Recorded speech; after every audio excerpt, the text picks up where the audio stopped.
itu disampaikan Ray Utami melalui unggahan pada kanal YouTube Ray Utami dan Benua yang tayang pada Jumat, tanggal 2 April tahun 2021.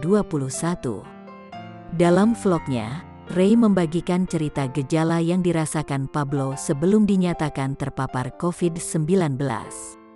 Kemarin itu Bang Pablo ada merasa enggak enak badan, mungkin masuk angin, sempat dikerokin juga, terus mulai demam. Setelah demam ada flu, batuk, dan sesak napas. Aku pikir masuk angin biasa atau demam, atau kecapean karena dia banyak bekerja, ujar Ray Utami. Sempat mengira hanya demam dan kelelahan biasa. Ray semakin bingung lantaran suaminya mulai tidak bisa merasakan rasa makanan. Bahkan ia juga disebut tidak bisa mencium bau dari minyak kayu putih.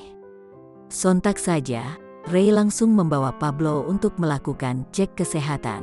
Hasil tes menyatakan bapak satu anak itu positif terpapar COVID-19.